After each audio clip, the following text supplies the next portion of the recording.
السلام عليكم ورحمة الله وبركاته. بسم الله الرحمن الرحيم. الحمد لله رب العالمين، وأشهد أن لا إله إلا الله وحده لا شريك له، وأشهد أن محمدا عبده ورسوله صلى الله عليه وعلى آله وصحبه أجمعين. We pray to Allah Azza wa Jal to make this night a blessed night and to make this gathering of knowledge a blessed gathering. And gatherings of knowledge are in reality gatherings of dhikr, of remembrance of Allah Tabaraka wa Ta'ala. These are blessed gatherings that are witnessed by the angels, showered by the mercy of Allah.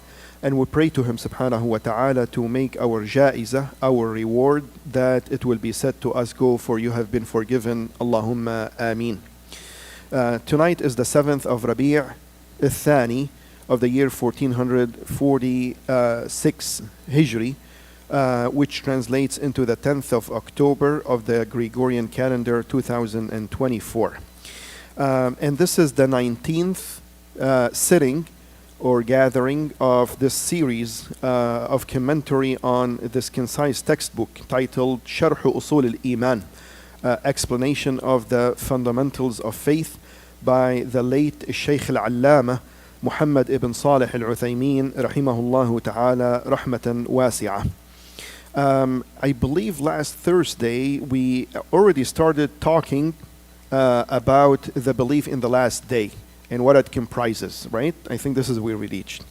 And I think we already started talking about that. We said it comprises three matters. So the belief in the day, in the last day, and the day of resurrection, which is the fifth pillar of Al-Iman. And this is the fifth pillar of the belief in Islam. It comprises three matters and three things. We already talked about the first one, which is the belief in resurrection, which is to basically say, to believe that there will be a day on which Allah Azza wa Jal resurrects people, meaning He brings them back to life. All of them, from their beginning to the last of them. From the first of them to the last of them, He will bring them back to life to bring them to recompense and to reckoning and recompense. And we've already talked about all of that, so we're not going back and repeating, which leads us to the second thing, which is a part of the belief in the last day, which is the belief in reckoning and recompense. So Allah Azza wa Jal will bring us back to life, will resurrect us and bring us back to life. For what purpose? For reckoning, the hisab. So Allah Azza wa Jal will bring every person to face their reckoning and will be recompensed, either good or bad, wal-iyadhu billah. Right? Either Jannah, paradise, or hellfire, wal-iyadhu billah. Like Allah Azza wa Jal said, Inna ilayna iyabahum, thumma inna alayna hisabahum. Verily to us will be their return, and for us will be their reckoning, al-hisab. So everybody will face reckoning. Naam.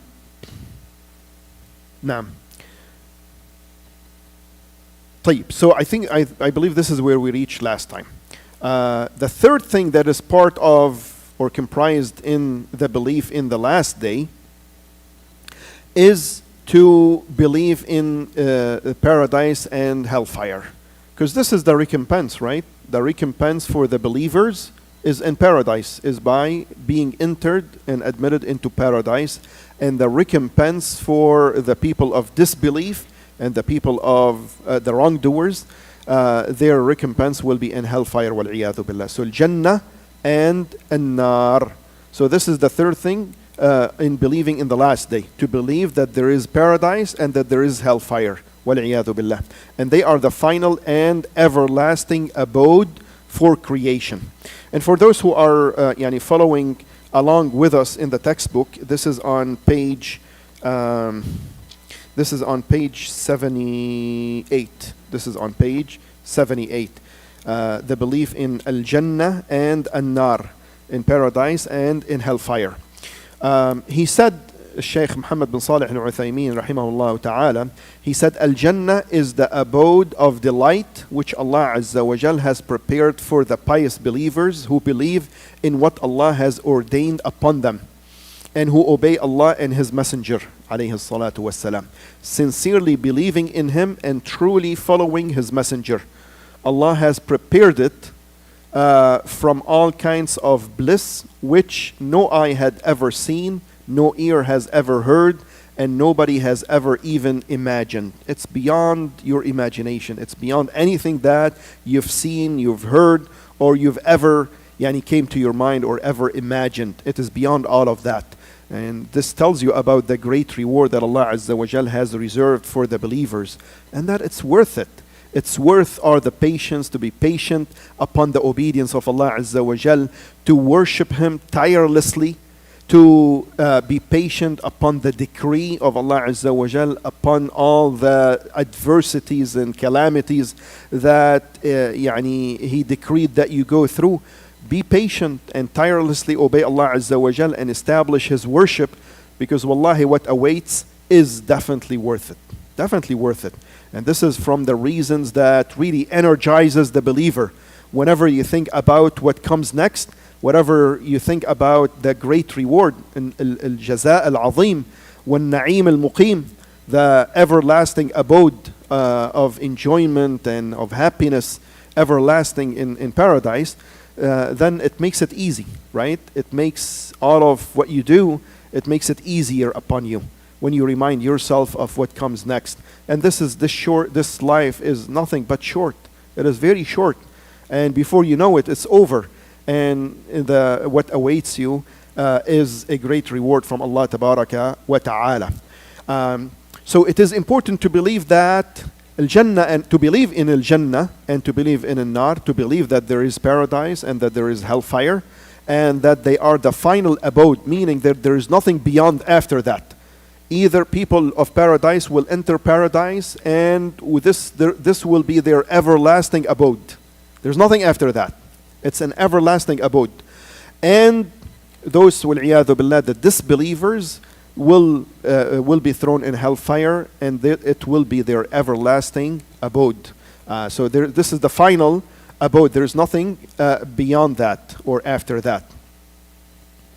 Allah Tabaraka wa Ta'ala said in the ayah of Surah Al-Bayyinah, إِنَّ الَّذِينَ آمَنُوا وَعَمِلُوا الصَّالِحَاتِ أُولَٰئِكَ هُمْ خَيْرُ الْبَرِيَّةِ. Verily, those who believe and do righteous good deeds, they are the best of creatures. جَزَاؤُهُمْ الْجَزَاء. This is the recompense. Recompense is الجزاء. جزاؤهم عند ربهم جنات عدن تجري من تحتها الأنهار خالدين فيها أبدا رضي الله عنهم ورضوا عنه ذلك لمن خشي ربه. Their reward, the believers, their reward with their Lord is gardens of eternity, underneath which rivers flow. They will abide therein forever. Allah well pleased with them, and they with Him. That is for him who fears his Lord. So this is the reward for the believers and those who do righteousness and obey their Lord, and they follow the messenger who was sent to them. And this is for us, Muhammad ibn Abdullah alayhi salatu wassalam. So those who believe in Allah Azza wa Jal and obey Him, and they sincerely believe in the messenger, and they truly follow his example, and they follow his sunnah, then this is their reward, paradise. And Allah Azza wa Jal said with respect to what awaits in Jannah, فَلَا تَعْلَمُ نَفْسٌ مَا أُخْفِيَ لَهُم مِّن قُرَّةِ أَعْيُنٍ جَزَاءً بِمَا كَانُوا يَعْمَلُونَ. Notice, جَزَاءً, recompense, as a recompense. No person knows what is kept hidden for them of joy. No person knows, meaning that no person can even imagine, can even think of what awaits them. It's beyond your imagination. Yes, Allah Azza wa Jal described what's in Jannah, from the fruits, from the rivers, from the paradise, from the palaces, from the houses, from the trees, right? And He gave us some certain names that exist in this dunya just to get an idea. don't think, for example, for a moment, that the river of waters in Jannah are like the rivers of water of this dunya, or the rivers of honey, and there are no rivers of honey in this dunya. But anyways, so don't think that they will, they are similar to whatever you have or you know from this dunya. The honey is not like the honey, the water is not like the water, and the milk is not like the milk, and the wine for sure is not like the wine. And here, wine is, iyadhan billah, khaba'ith, is impure. But the wine in Al-Jannah is pure and is delight and is good drink. Likewise, the palaces are not like the palaces. See, the most beautiful palace and the most beautiful fortress in this dunya, right? The most exemplary palace in this dunya is nothing like the palaces of Al-Akhirah, of Al-Jannah. Palaces and houses, no matter how much you spend, no matter how luxurious they are, subhanallah, soon afterward, things start to deteriorate, things start to go bad, faucet starts to leak, this sink starts to clog, and so on and so forth, right? The palaces of Al-Jannah are maintenance free, if you wish, for the lack of a better term. They are free, they are delight. There's nothing, there are but delight to the eye. قرة العين. Likewise, for example, the birds of Al-Jannah, the trees of Al-Jannah, the fruits of Al-Jannah, the meat of Al-Jannah is not like anything like that. So we know that Allah Azza wa Jal gave, He gave us several examples of the fruits of Al-Jannah. Pomegranate, it's not like the pomegranate of this dunya, right? It's so different, right? And so on and so forth. You get the idea. So only the name is common, right? So that we get an idea. We know what water is. We know what honey is. But the honey of the Jannah is so different, so much more, sweeter and delightful and so on and so forth. فلا تعلم نفس ما أخفي لهم من قرة أعين. No person knows what is kept hidden for them of joy. جزاء. الجزاء الذي هو الذي يجازي الله به على طاعتهم وإيمانهم. Reward, as a reward, جزاء بما كانوا يعملون, as a reward for what they used to do. Where? In this dunya. For what they used to do in this dunya. جزاء بما كانوا يعملون, في الدنيا. بما كانوا يعملون في الدنيا. As a reward for what they used to do in this dunya. Because this dunya is the home of deeds and there is no reckoning. ولا حساب. اليوم عمل ولا حساب. وغدا, tomorrow, meaning on the day of resurrection, حساب ولا عمل. Then there will be reckoning and there's no actions. خلاص, because the actions come to a stop by the time the person leaves this dunya. Except from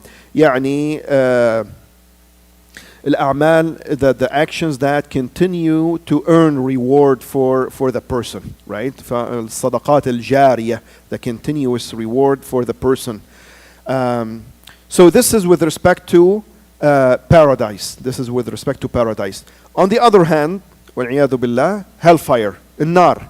As regard to النار, it is the abode of torment with which Allah has prepared for al-kafirin, the disbelievers, and al-zalimin, the wrongdoers and the polytheists, and those who disbelieved in Him and disobeyed His messengers, alayhim as-salatu was-salam. In it, there are kinds of torment and punishment that cannot be imagined. So like we cannot imagine the joy in Al-Jannah, iyadhan billah, people cannot even imagine the kinds of torment and punishment that are in nar, that are in hellfire, wal-iyadhu billah. Like Allah Azza wa Jal said, وَاتَّقُوا النَّارَ الَّتِي أُعِدَّتْ لِلْكَافِرِينَ, and fear the fire which has been prepared for the disbelievers. And fear the fire which has been prepared for the disbelievers. So, nar, hellfire, is for the disbelievers who will abide eternally. طيب, question. How about the disobedient of the believers. So the believers who committed major sins in this dunya and they died upon these major sins before repenting. Naam. Ay. So if Allah Azza wa Jal chooses and wills not to forgive them, because He may forgive some of them for another reason, for some reason, right? نعم. إن الله لا يغفر أن يشرك به وَيَغْفِرُ مَا دُونَ ذَلِكَ لِمَنْ يَشَاءُ. Allah Azza wa Jal does not forgive associating partners in worship with Him. So Allah Azza wa Jal لا يغفر الشرك. يعني if they do not repent from it. So if a person dies upon a shirk, then this person is عياذا بالله destined to hellfire eternally. إن الله لا يغفر أن يشرك به ويغفر ما دون ذلك لمن يشاء. And He forgives for whomever He wills other than shirk. So this, the scholars have said that this means that it is under the will, under al-mashi'ah. Allah's will, under mashi'atullah azza wa jal. إن شاء غفر لهم وإن شاء عذبهم. If He wills, He punishes them. But if He chooses to punish them, this is not eternally in hellfire like the disbelievers. Otherwise, they will be like the disbelievers. And Allah Azza wa Jal will never treat the believers, even if they are sinners of major sins, will never treat them like the disbelievers. نعم. أفنجعل المسلمين كالمجرمين ما لكم كيف تحكمون. Or should we treat the Muslim like the disbelievers? How do you judge? So they will be never treated like the disbelievers. But they may be punished in hellfire for a certain period of time determined by Allah Tabaraka wa Ta'ala, and then as a purification. Because the purification is with what? Fire.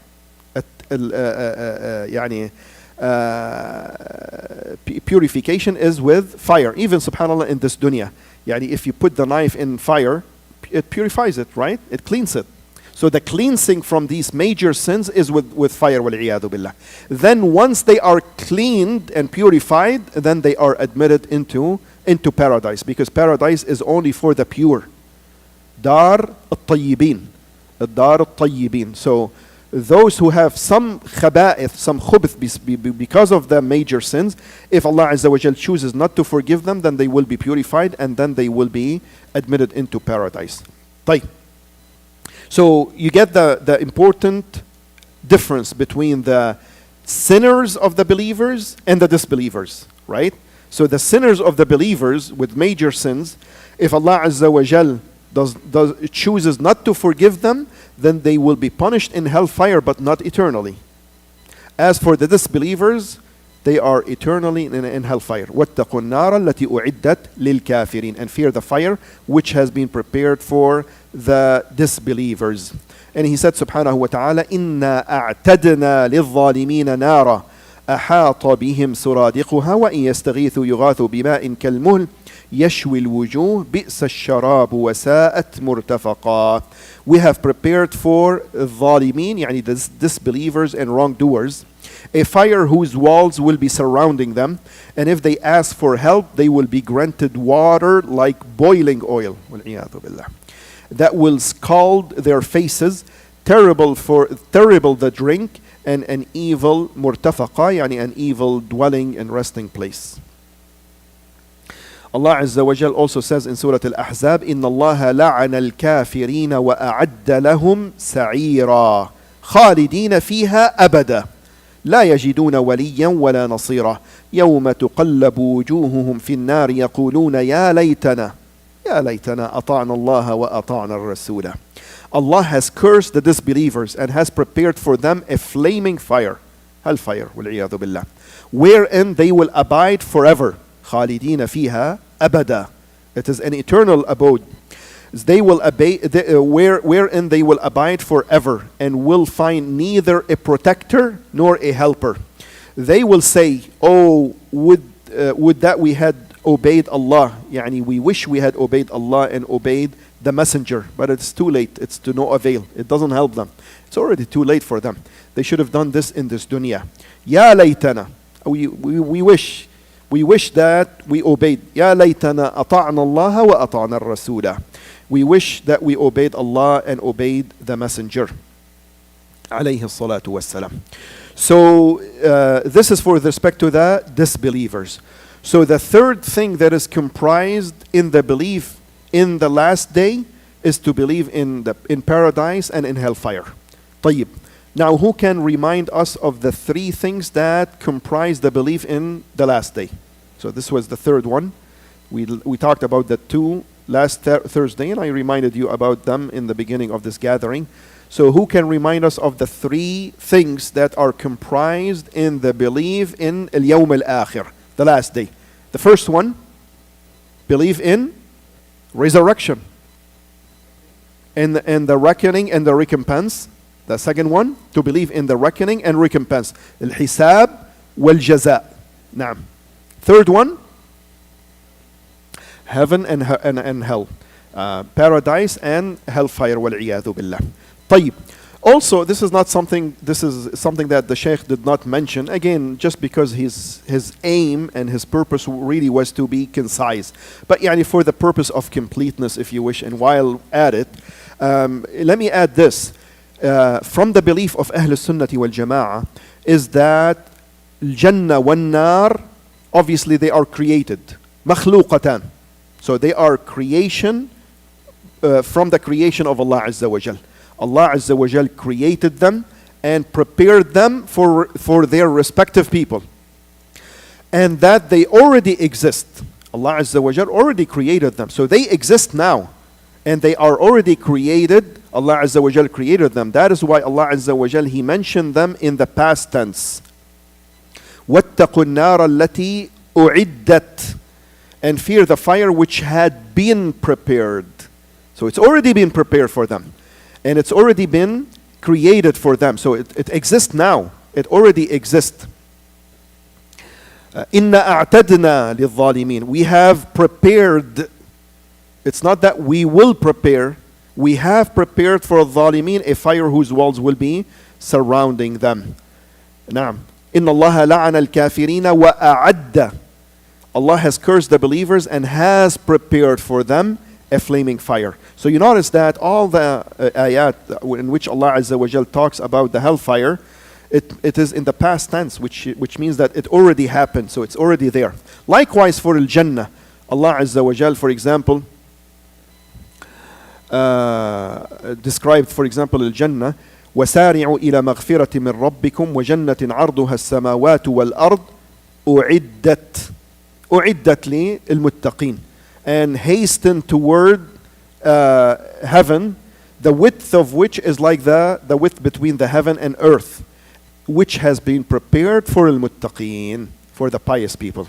U'iddat, has been prepared. So both al-Jannah and al-Nar, they already exist. And Allah Azza wa Jal already created them. That doesn't mean that their creation is complete now. It's not complete. Allah Azza wa Jal created them, but they are continuously being added to based on the actions of the people. So the more you do, Rasulullah sallallahu alayhi wasallam, for example, told us in so many ahadith from the types of actions that get you more in Jannah. So if you do them, then they will be built for you. They will be added for you, right? And if you don't do them, then they won't be added for you, right? They won't be added, they won't be built for you. So for example, whoever is regular upon sunan al-rawatib, those sunnah before and after the fard prayer, right? So the 2 raka'at before fajr, 2 or 4 raka'at before dhuhr, and 2 after dhuhr, and 2 raka'at after maghrib, and 2 raka'at after isha. That's 12 raka'at during the day and night, every 24 hours, right? So if you are regular upon that, then Allah Azza wa Jal will build for that person a palace. So if they are regular, then that gets built. If not, then it doesn't get built.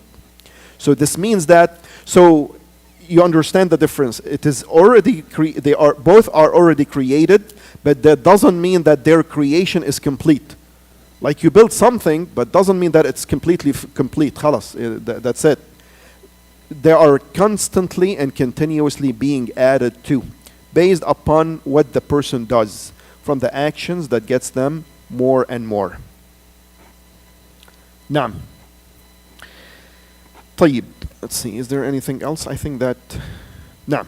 So these are the three things that are that are part of the belief in the last day. طيب. Then the Shaykh said, and this is on page 81, he said, part of the belief in the hereafter is the belief in what occurs after death. And that's a very important matter. This is a very important matter. So Shaykh rahimahullah ta'ala, and may Allah reward him for this knowledge, and may Allah benefit us from it. He said, part of the belief in the hereafter, in the last day, is the belief in what occurs after death, like fitnatul qabr. And by the way, brothers and sisters, for the sisters who are also maybe tuning in live, the scholars always say or consider that the grave is the beginning of the hereafter. Is the beginning of the hereafter. So once a person leaves this dunya and dies, then this is أول منازل الآخرة, the first station of the hereafter. So this is for that person, this is when the hereafter starts, right? Specific for that person. And this is the first station of the hereafter. And that is why the Shaykh is adding to whatever he already mentioned, he's adding this, that part of the belief of the hereafter is the belief in what occurs after death, immediately after death. From that, fitnatul qabr, the testing and the questioning in the grave. And this is something that Ahlus Sunnati wal Jama'ah believe in. A lot of deviant groups, they denied that.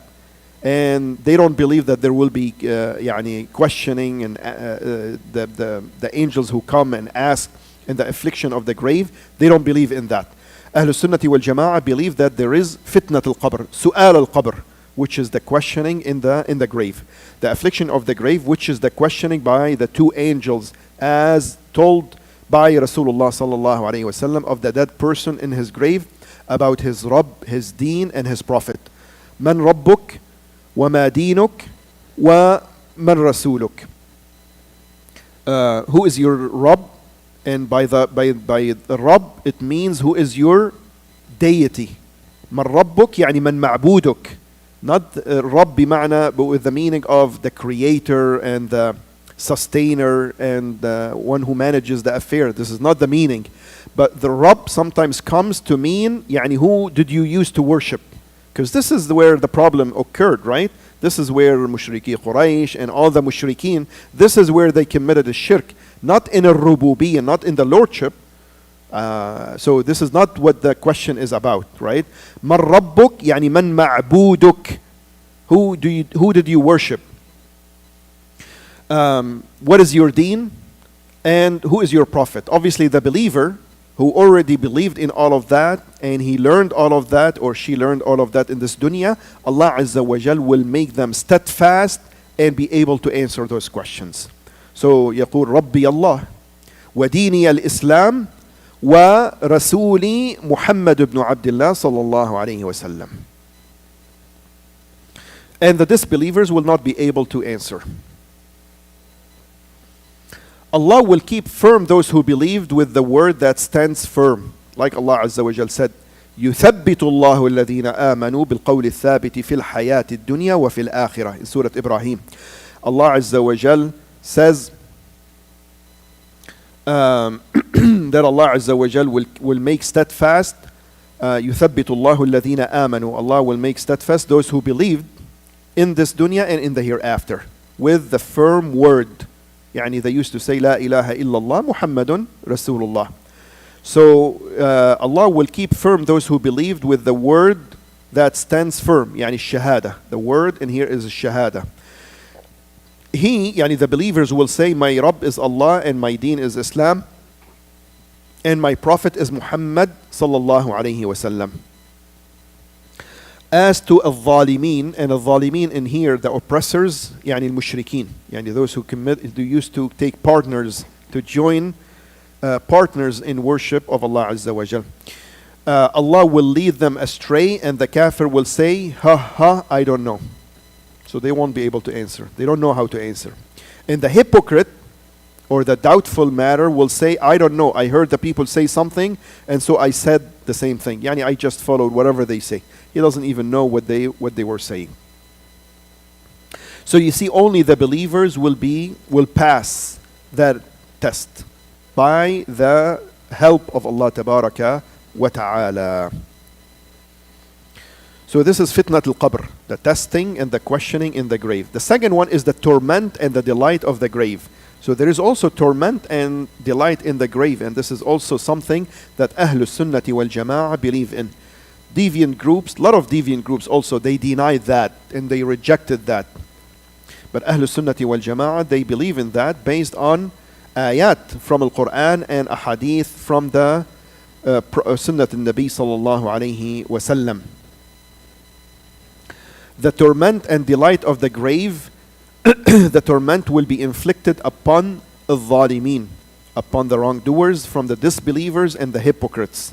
Allah Azza wa Jal said, وَلَوْ تَرَى إِذِ الظَّالِمُونَ فِي غَمَرَاتِ الْمَوْتِ وَالْمَلَائِكَةُ بَاسِطُوا أَيْدِيهِمْ أَخْرِجُوا أَنفُسَكُمْ الْيَوْمَ تُجْزَوْنَ عَذَابَ الْهُونِ بِمَا كُنْتُمْ تَقُولُونَ عَلَى اللَّهِ غَيْرَ الْحَقِّ وَكُنْتُمْ عَنْ آيَاتِهِ تَسْتَكْبِرُونَ.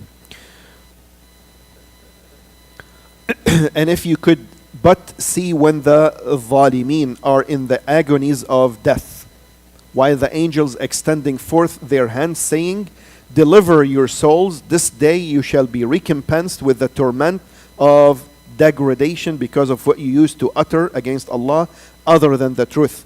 And you used to reject His ayat, yani His proofs and evidences and verses and signs and revelations with disrespect. Now notice this happens when?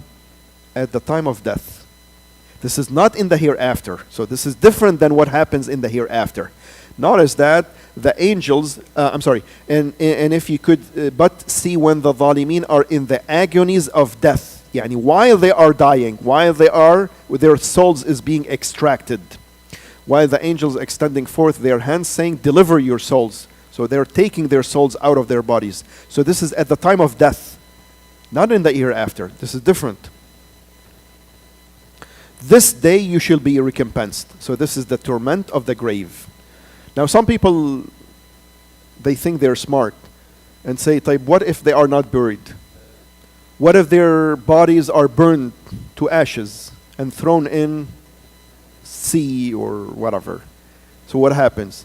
We say that torment still applies to them, whether the person is buried or not, whether the body is intact or is burned to ashes, whatever the case may be. This is no difficult to Allah Azza wa Jal. I mean, Allah Azza wa Jal will bring the torment to those people no matter where they are. Right? Even if they have been thrown in the ocean. Allah Azza wa Jal will torment them, will bring them to torment and recompense them with that. So this is, although we say that this is the azab al-qabr, although we say this is the torment of the grave, but doesn't necessarily have to be in the grave. So even if the person is not buried in a grave, that still applies, right? So it is called torment of the grave, just because that typically most people what happens to them? They are buried. Most people, the vast majority, right? Unless in some exceptions. So this is it's not necessarily linked to being buried physically in a grave. And also the statement of Allah Azza wa Jal about the folk of Fir'aun. Allah Azza wa Jal said with the people, with respect to Fir'aun and his people, the disbelievers, his army and his people who he fooled them. النار يعرضون عليها غدوا وعشيا ويوم تقوم الساعة أدخلوا آل فرعون أشد العذاب. The fire, they are exposed to it morning and afternoon and on the day when the hour will be established. So the beginning of the ayah talks about when? Now in their grave. The fire, they are exposed to it morning and afternoon, and then on the day of when the hour will be established, it will be said to the angels, cast آل فرعون يعني the folk of Fir'aun into the severest torment. أشد العذاب والعياذ بالله. So that severest torment on the day of resurrection is different than النار التي يعرضون عليها غدوا وعشية, which is عذاب القبر, torment of the grave, even though they died in the sea. So they were never buried. So for example, the body of Fir'aun, it was saved as a sign by Allah Azza wa Jal. It was never buried. It's still in a museum, right? Still intact in a museum in Egypt or whatever. طيب, it's not buried, it's not يعني in the grave and so on and so forth. But he's still النار يعرضون عليها غدوا وعشيا ويوم تقوم الساعة أدخلوا آل فرعون أشد العذاب. So he is seeing all of that, and he is being tormented, and he is being يعني punished by the torment now of عذاب القبر, and then on the hereafter on the day of resurrection والعياذ بالله, he will be they will face the most severe torment. In Sahih Muslim and Sahih al-Bukhari, in Sahih Muslim and in the hadith narrated by Zayd ibn Thabit radiyallahu anhu, the Prophet sallallahu alayhi wasallam said, فلولا أن لا تدافنوا لدعوت الله أن يسمعكم من عذاب القبر الذي أسمع منه ثم أقبل علينا بوجهه فقال تعوذوا بالله من عذاب النار. قالوا نعوذ بالله من عذاب النار. فقال تعوذوا بالله من عذاب القبر. قالوا نعوذ بالله من عذاب القبر. قال تعوذوا بالله من الفتن ما ظهر منها وما بطن. قال نعوذ بالله من الفتن ما ظهر منها وما بطن. قال تعوذوا بالله من فتنة الدجال. قالوا نعوذ بالله من فتنة الدجال. رواه Muslim. So this hadith is a great hadith in Sahih al-Imam Muslim, in which Rasulullah sallallahu alayhi wasallam taught the companions to seek refuge in Allah Azza wa Jal from four matters, from four things. If he said alayhi salatu wassalam, obviously this is from the unseen, this is from al-ghayb. If it were not the reason that you should stop burying your dead in the graves on listening to the torment in the grave, which I am listening to, I would have certainly made you hear that. Yani Allah, Rasulullah sallallahu alaihi wasallam, he said, I would have asked Allah Azza wa Jal to make you hear the screaming of the torment of hell, of the grave, of the torment in the grave, but I'm afraid that you would stop burying your dead. From how yani difficult that is and how scary that is. So that he listens to, that he hears, alayhi salatu wassalam.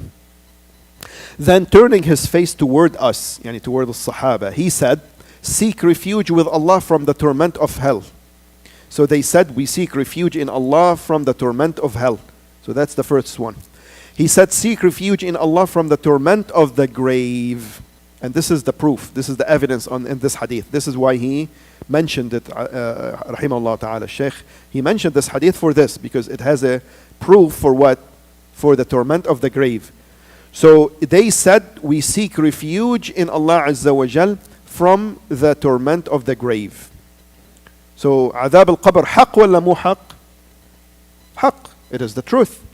عذاب القبر is حق, truth.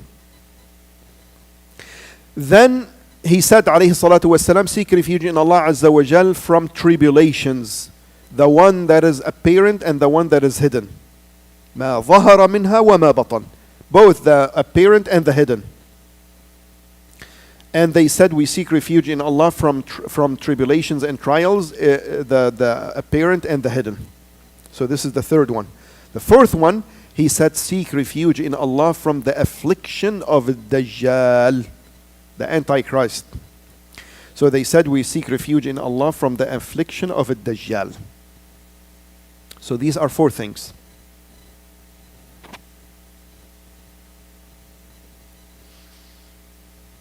طيب.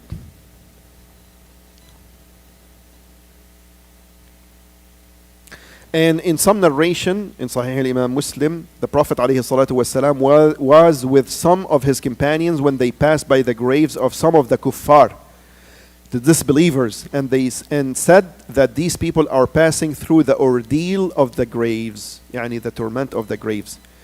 and completed his statements regarding the torment of the grave as in the text that we just mentioned. So this is a crystal clear hadith in Sahih al-Imam Muslim that mentions عذاب القبر by name. عذاب القبر. تعوذوا من عذاب القبر. So they said نعوذ بالله من عذاب القبر. نعوذ بالله من النار. نعوذ بالله من الفتن ما ظهر منها وما بطن. نعوذ بالله من الدجال. So these are four things. Brothers and sisters, always seek refuge in Allah Azza wa Jal from these four things. From the hellfire, from the torment of the grave, from the trials and tribulations, both the apparent and the hidden, and from the affliction of the Dajjal, of the Antichrist, or the false Messiah. طيب. The bliss of the grave. So this is for the respect to the so there is adhab al-qabr and there is also na'im al-qabr. So this is not for everyone. The believers and the good doers, they will not be tormented in the grave, right? So there is the torment of the grave and there is the bliss of the grave. The bliss of the grave is exclusive to the true believers. Allah Azza wa Jal said, إِنَّ الَّذِينَ قَالُوا رَبُّنَا اللَّهُ ثم استقاموا تتنزل عليهم الملائكة ألا تخافوا ولا تحزنوا وأبشروا بالجنة التي كنتم توعدون. Verily those who say, our Rabb is Allah. ربنا الله يعني معبودنا الله. Right? معبودنا الله يعني our deity is Allah alone.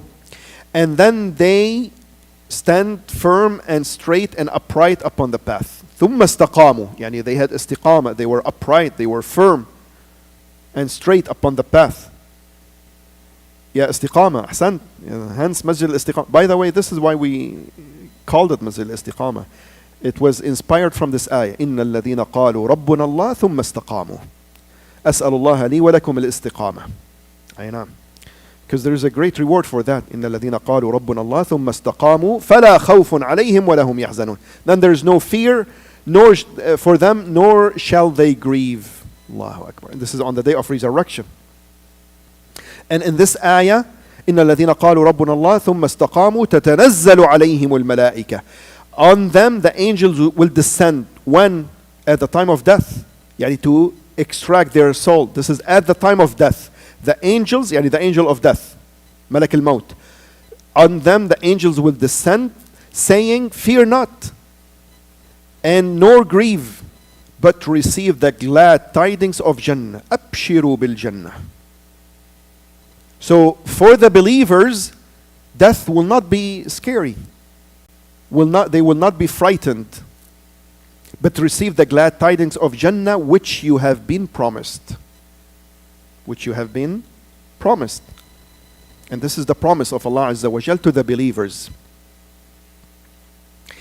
Also Allah Azza wa Jal said, فَلَوْلَا إِذَا بَلَغَتِ الْحُلْقُومِ وَأَنْتُمْ حِينَئِذٍ تَنْظُرُونَ وَنَحْنُ أَقْرَبُ إِلَيْهِ مِنْكُمْ وَلَكِنْ لَا تُبْصِرُونَ فَلَوْلَا إِن كُنْتُمْ غَيْرَ مَدِينِينَ تَرْجِعُونَهَا إِن كُنْتُمْ صَادِقِينَ فَأَمَّا إِن كَانَ مِنَ الْمُقَرَّبِينَ فَرَوْحٌ وَرَيْحَانٌ وَجَنَّةُ نَعِيمٍ. Then why do you not intervene when the soul of a dying person reaches the throat, and you at the moment are looking on? But we, يعني our angels who take the soul, we are nearer to him than you, but you see not. Then why do you not, if you are exempt from reckoning and recompense? This is an address to Mushriki Quraysh, right? Allah Azza wa Jal is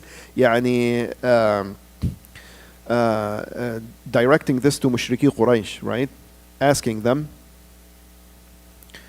then why do you not, if you are exempt from the reckoning and recompense, bring back the soul? Why don't you bring it back to its body if you are truthful? Then if he, يعني the dying person, be of those brought near to Allah, then there is for him rest and provision and a garden of delights. This is at the time of death, till the end of the surah.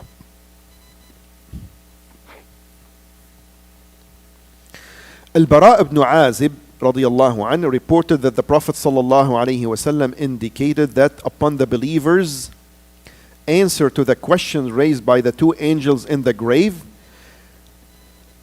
قال في المؤمن إذا أجاب الملكين في قبره فينادي مناد في السماء أن صدق عبدي فأفرشوه من الجنة وألبسوه من الجنة وافتحوا له بابا إلى الجنة قال فيأتيه من روحها وطيبها ويفسح له في قبره مد بصره. الله أكبر. A voice is heard in the heavens saying, this is upon death of the believers, right? So Nabi alayhi salatu wasalam is telling us with respect to the believer, when he or she, the believer, passes the exam, the test of the three questions, right? Man rabbuk, ma dinuk, wa man nabiyuk. When Allah Azza wa Jal make them steadfast and answer the questions, then after that in the grave, a voice is heard in the heavens saying, my abd, yani my servant has told the truth, so clothe him in the clothing of Jannah and spread for him in the furnishings of Al-Jannah and open for him a door to Al-Jannah. Yani he sees or she sees Al-Jannah from his grave. Thereupon he is engulfed by a breeze of its scent and fragrance, while the expanse of his grave is extended. Yani the grave will not be tight for the believer, it will be like so vast. Right? So there will be fusha, there will be yani the grave will be extended before him as far as the eye can see. So it won't be tight and it won't be yani lonely, what doesn't feel يعني scary. طيب. So all of this is part of the belief in the hereafter. All of this is part of the belief, and like I said, the hereafter, the first station of the hereafter is really when the person die and is buried in the grave. So this is the أول منازل الآخرة. القبر أول منازل الآخرة. The grave is the first station of the hereafter.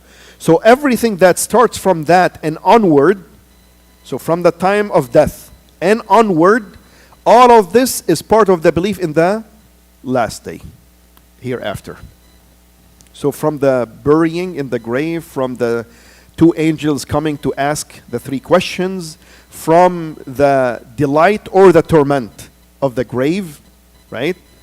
To the reckoning on the day of resurrection. I'm sorry, to the resurrection, I'm sorry. To the resurrection on the day of, when the hour happens, to the reckoning and recompense, and then the entrance either in Jannah or hellfire. Now obviously there's a lot more to it. Now this is only the kind of the basic of the events of the hereafter. Other than that, there's a lot more event that happens from the al-hashr, the gathering of the people, from the first of them to the last of them in one place, in Ard al-Mahshar, in the place of gathering where they gather naked, in the form that they were created first, right? Barefooted, naked, and uncircumcised. And this will be a very difficult day, and the sun will come so close, and it will be so extreme. The weather will be so extreme, and people will be literally swimming in their sweat. And it will be so hard, and the waiting will be so long, until a point where the people cannot wait any longer. Even the disbelievers, and they know what awaits them, but they want Allah Azza wa Jal to start the judgment and get done with it. Subhanallah, look how hard, and they know what's coming, and what's coming is even harder, but they just become impatient with the waiting. And for the believers, this is again just very quick overview beyond the text, but inshallah just to give you an idea of what some of the major events of the hereafter.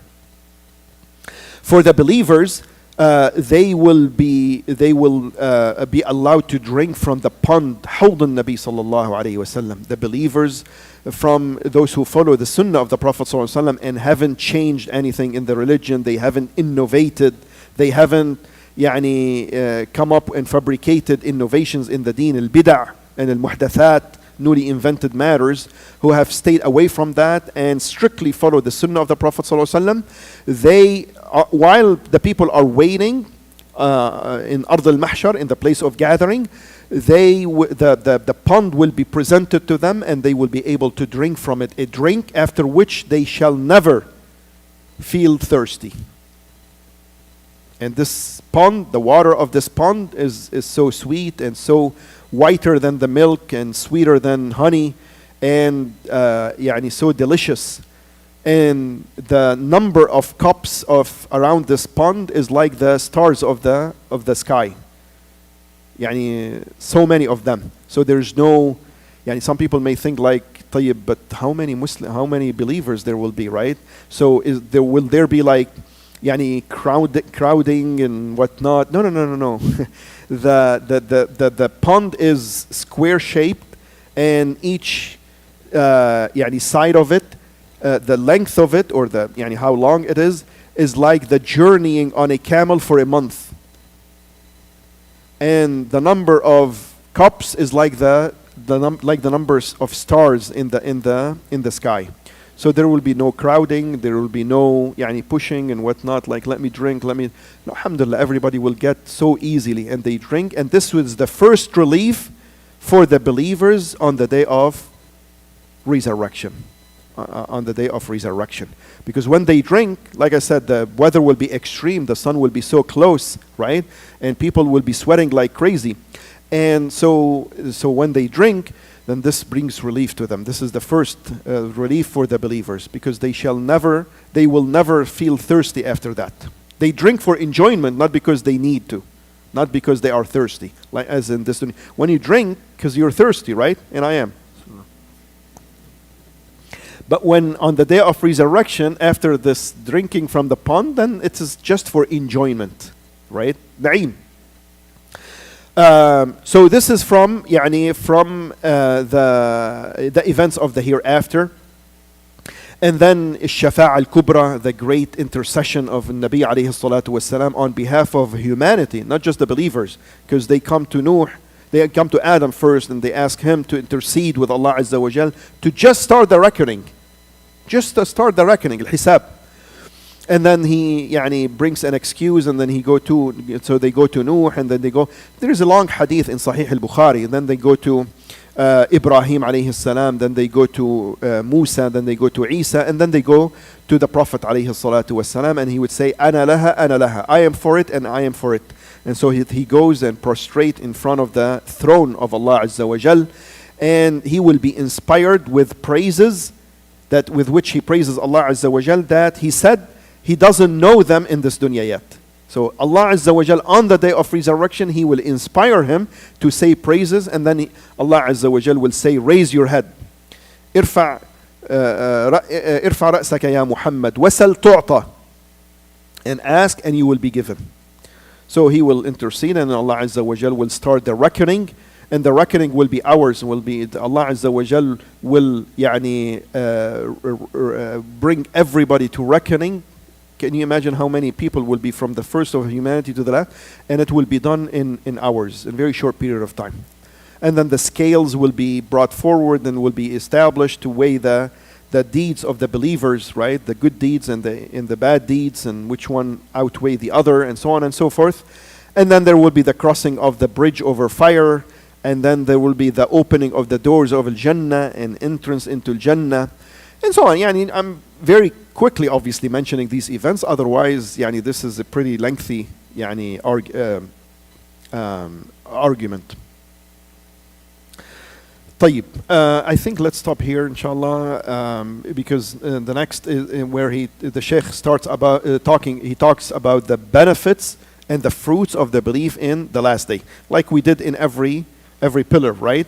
What is the benefit of believing in Allah? The benefit of believing in the messengers, in the angels, in the books. So now there is the benefits and the fruits of the belief in the last day, but this is inshallah a discussion for another day, and next Thursday specifically. أسأل الله جل وعلا أن يوفقني وإياكم للعلم النافع والعمل الصالح والإخلاص في القول والعمل, كما أسأله سبحانه وتعالى أن يعلمنا ما ينفعنا. May Allah teach us that which benefits us, and benefit us with what He taught us. And may Allah subhanahu wa ta'ala keep us straight and steadfast upon the path, مستقيمين على الدين. هذا والله أعلم وصلى الله وسلم وبارك على نبينا محمد. جزاكم الله خيرا. سبحانك اللهم وبحمدك نشهد أن لا إله إلا أنت نستغفرك ونتوب إليك. آمين وإياكم. آمين وإياكم. آمين.